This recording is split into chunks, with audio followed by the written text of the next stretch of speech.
On the premise that we all want to live our lives to the fullest, we found ourselves caged by our own thoughts. We start to spiral so far mentally that we start to sabotage our own progress, all because of distraction. A small one, but it grows. That's how procrastination starts. That's where all the excuses come in, a mental barrier. I go through this a lot, whether it's at work, university, or even with my gym goals.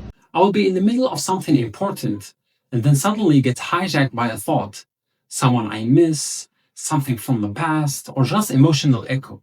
It's hard to tell whether it's genuine reflection or just noise pulling me away from what really matters. And even though I struggle with these thoughts and emotions, I fight back. I try not to let these complex things that have no explanation dictate my decision making and what really matters. Lately, it's been especially tough to go to the gym. It's like I am Rock Lee from Naruto, with the straps all over my knees, shoulders, and my hands, and everywhere else. However, the only difference is that I cannot take those straps off. But even when I drag myself there, I feel heavy inside.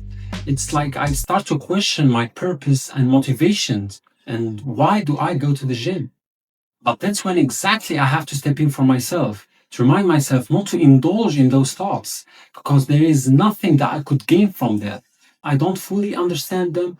There is no specific pattern that I can follow that would guide me to the truth that I am seeking, and it can't simply be controlled. It's surely easy to say, but it's very hard to manifest in real life and live by. For a while, I had this habit that was taught to me by my father when I was around 13 to 14 years old. When I talked to him about thoughts that I had when I was just a kid, nothing serious, and he told me that to fight those kind of thoughts that I did not want to deal with, I could just say, it's all in Arabic, but in English it's translated to cancel, cancel. And I still use this to this day. Whenever I have a thought that I don't want to deal with, or I'm in overthinking episode, even though it's not a clinical case, I cannot say that I am a clinically overthinker, but it still stays true.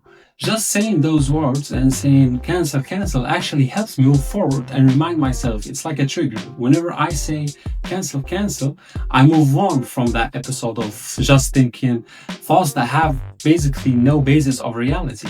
But now that I am growing, I started to pay attention to some of the things and the patterns, as I'm trying not to think things that have no basis of reality. So one of the things that I have noticed is that I'm actually hypercritical of myself, which is not something that would benefit me as much as I'm hoping it would. Because it's really good to have a good judgment on yourself so you can reassess, add things up, take away what's not necessary. But overall, being hypercritical of yourself will take you down a really bad path of self-victimization. In a way, it's harsh, but at the same time, blaming yourself and having negative thoughts and being hypercritical in this specific instance is just a way to not face reality. I used to think that the idea of speaking kindly to yourself was corny, and to be honest, to this day I still do. But there has to be a way where a person is not overly critical and not overly kind to themselves. There has to be a way where someone is realistic in a way, but knows where they can be kind or they can be critical of themselves. And I figured that only happens when a person has one love for themselves. It's when you understand that you are just a human and there are no major faults in your being. So if I am to make a mistake, I'm not gonna ambush myself with comments that if they were sent to me by someone else, I'll be pissed off. But because I am saying it to myself, it's normal and it's accepted. There should be a way where we can criticize ourselves, but at the same time maintain our dignity within ourselves. In order for us to obtain that one love is to have that clear vision. And in order for us to have that clear vision, we would need to surrender control and the external validation seeking that we have. So we need to be sufficient within ourselves. And that's the only truth that I came up with.